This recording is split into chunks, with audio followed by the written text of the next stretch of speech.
Thank you all for coming. My name is Courtney Ayres. I'm a physician assistant with cardiac surgery. I have been doing this for well over 11 years. I'm asked to speak today in regards to cardiac surgery and our most common clinical pearls that you might experience when taking care of our surgical patients in the heart pods. A couple of the objectives that we're going to discuss, one of which is understanding the pathophysiology of atrial fibrillation, the cause of it, treatment. Second, we're going to review the Heart and Lung Institute Amiodarone Protocol. We'll discuss and understand chest tube placement, chest tube dressing, Artline, IJ lines and placement, as well as their dressings. And last but not least, we're going to cover review of Electrolyte Protocol. First up is going to be atrial fibrillation. This is the most common cardiac arrhythmia seen in our clinical practice. It affects over 2.5 million Americans. The prevalence is increasingly rapid secondary to the longevity of our population. People are living in their 80s and 90s. Therefore, as you can see in 2 points down, it affects 20% of patients that are greater than 80 years old. It also affects 5% of patients under 65 years old.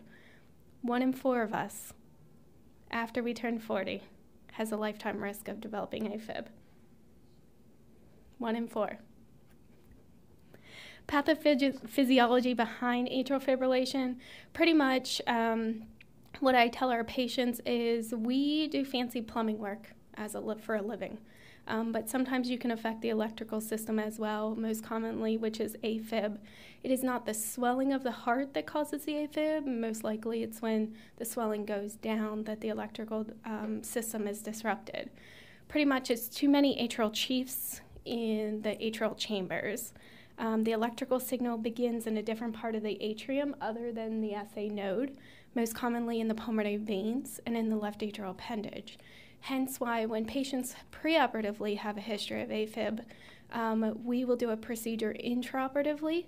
One is called a maze procedure, M-A-Z-E, and the other one is the left atrial appendage. Either you ligate it or you clip it.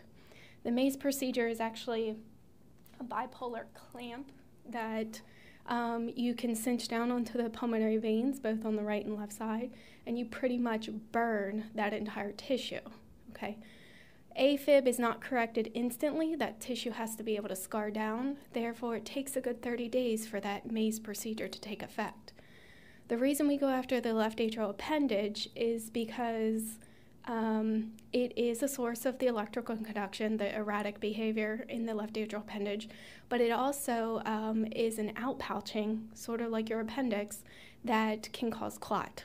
And so that is what increases the risk of a stroke if someone has Afib. So if you take it out of the equation, it kind of forces the electrical conduction system to go from point A to point B, C to D, and it decreases their risk of a stroke by almost 90%. The most common cause is due to atrial enlargement. This is where there's heart valve lesions that they prevent the atria from actually emptying adequately into the ventricles. Therefore, the walls become very dilated, which provides an ideal condition for a long and short electrical conduction pathway, predisposing the patient to Afib. This was a beautiful, so EKG on the top is a normal. Obviously, we all know what Afib looks like, but the picture on your left here just shows that erratic behavior of electrical conduction in the atrium. This is just showing you a diagram of where the Afib starts. So here's your atria, too many chiefs in the atrium. And then when it does finally kick in, it'll kick in here, which is signals from the SA node to the AV node. And then when it finally kicks in eventually, then you have your rapid ventricular impulses. So basically, in easy terms for the patient, I like to tell them, yes, it's an irregular rhythm, but pretty much in their terms, the top portion of the heart is beating at a totally different pace than what the bottom is. Major risk factors, family history. You can't ever run away from family history. Hypertension, coronary disease, heart failure, congenital heart defects, Minor risk factors: untreated obstructive sleep apnea. That's going to cause or be from decreased oxygenation. Thyroid conditions: hypo, hyper. Metabolic syndromes: diabetes, chronic kidney disease, obesity, and excessive alcohol consumption. Usually starts with PVCs and then goes from there. I put this little slide in. Afib and heart failure coincide with each other. They're frequently coexistent. Heart failure promotes Afib.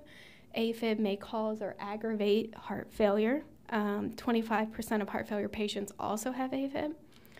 34% of heart failure patients have a left bundle branch block, which also puts them at a 30% risk of developing Afib. I wanted to briefly touch on the Afib protocol.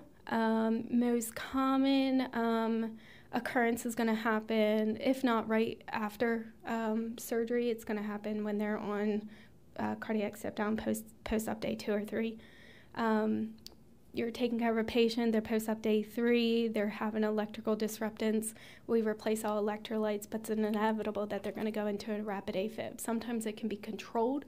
Sometimes the heart rate can be 120s to as high as 180s. If the patient has a blood pressure, the first line is metoprolol 5 IV. You can cycle that up to 3 times. Obviously, they're hooked up to a monitor, pacers at bedside when working or not shocking the patient, like our gentleman today. But that is the first line. If for some reason they cannot tolerate the 5 IV, that's when the amiodarone 150 milligrams IV for 1 dose should be given.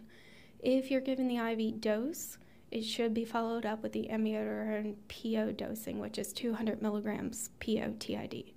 Okay? The whole protocol is supposed to be cycled through multiple times. I mean, sometimes if we know the patient's very irritable and we think that they'll benefit more from the amio drip, we'll go to that, but this protocol should be followed at least 2 or 3 cycles if they can tolerate it before we'll go ahead and choose the IV infusion.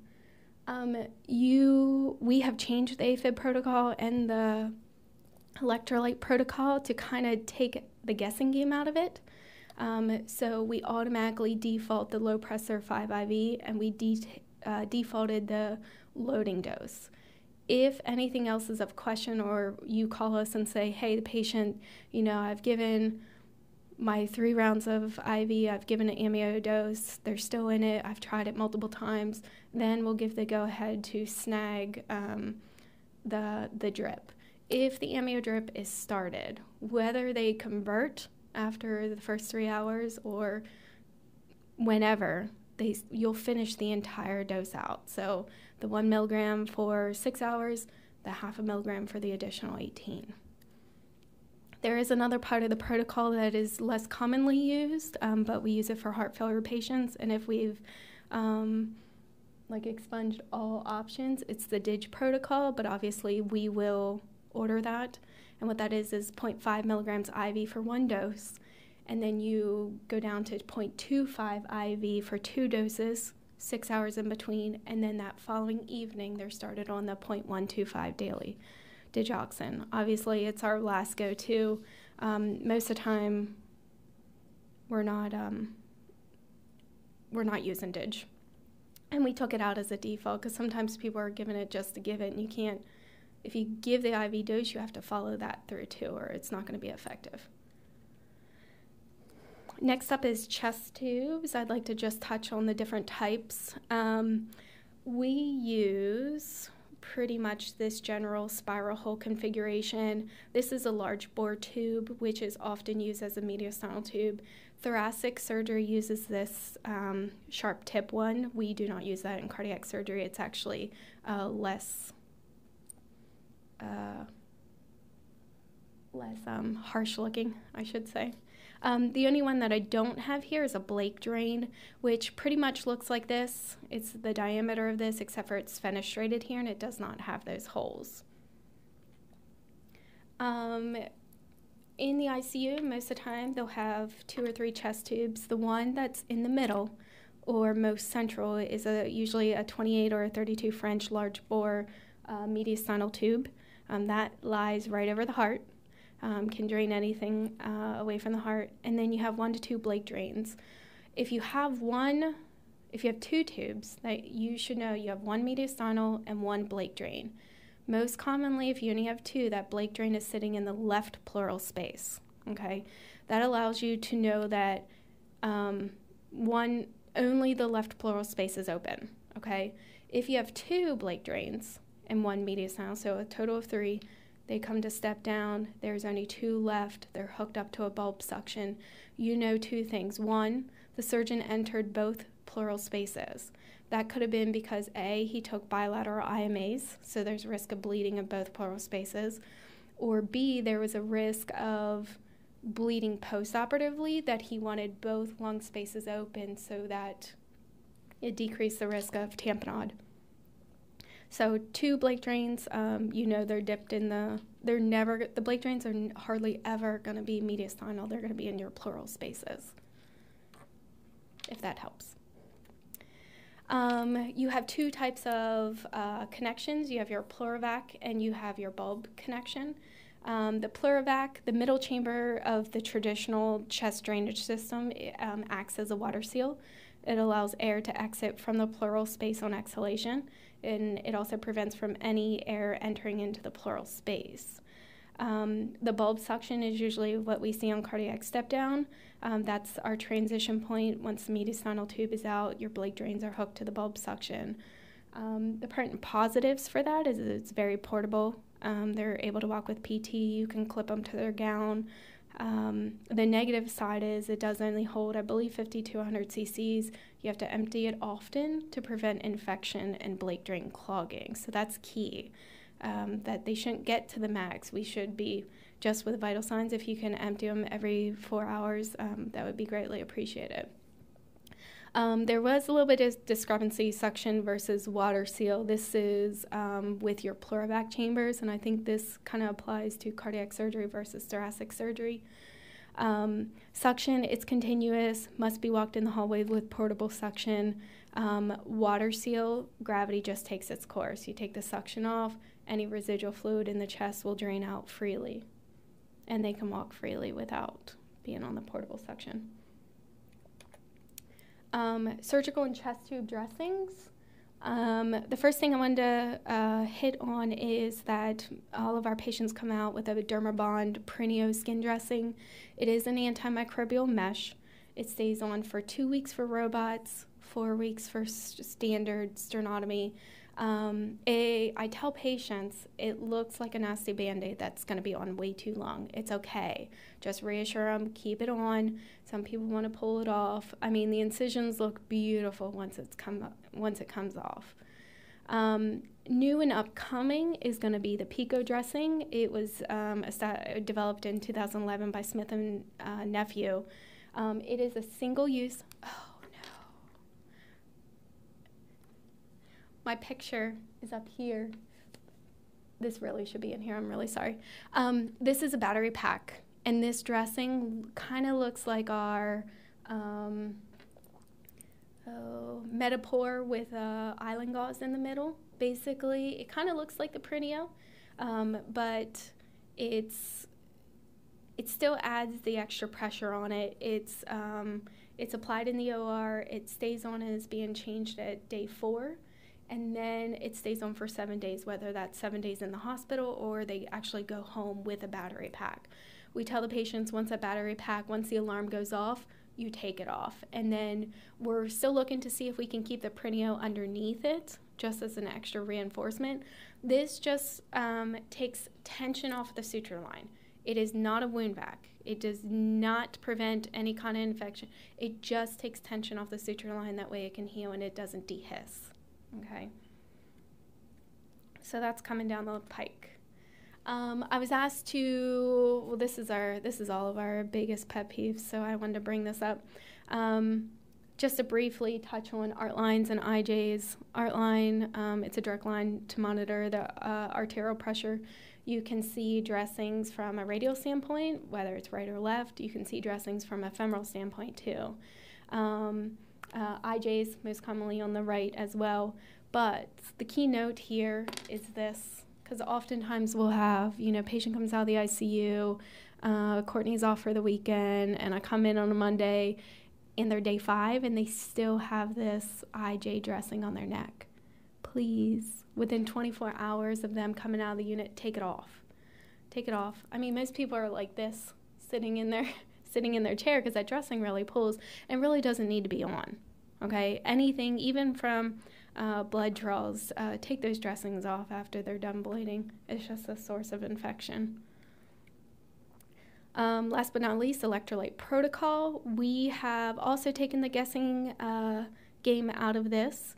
We sat down with pharmacy recently. We are very aggressive with potassium replacement. So as you can see, a potassium less than 3.4 to 4, you're going to replace with a single dose of 40. Now, I know there's always like, well, are we going to do liquid or are we going to do an oral form? I've been told if it's urgent, liquid obviously is for replacement, oral is for maintenance. I hate that. Patients hate liquid. They really, really do. But if they're having any arrhythmias or ectopy or whatnot, obviously our first go-to will be the liquid. It is very rare that anyone in our practice, unless they are NPO, should be given IV. Anytime else, if they're eating and they can take an oral form, try the liquid first. But if they absolutely refuse, then we follow the PO dosing. So 3.4 to 4, always going to be 40 milliequivalents, or the liquid version. 2.5 to 2.9, we're going to do 60 milliequivalents, and then if need be, obviously IV. Magnesium, we're very aggressive. No one, I shouldn't say that. Can you ever give too much magnesium? We ride high. Even if it's 2, it'll be nothing for us to be like, give 2 more grams of mag, please. And ionized calcium. In the ICU, I think Cimarron does anything less than 1.15, unless indicated, she'll get a little more aggressive, but it's anywhere from 1 gram to 2 grams of calcium. Any questions?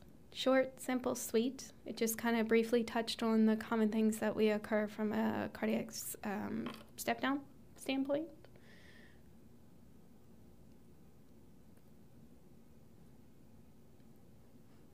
Thank you.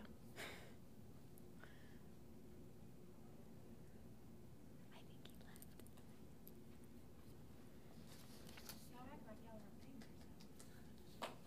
left. What'd you say? What'd you say? Oh. Was that too short, too long? Okay. Great. It worked. Okay. Afib.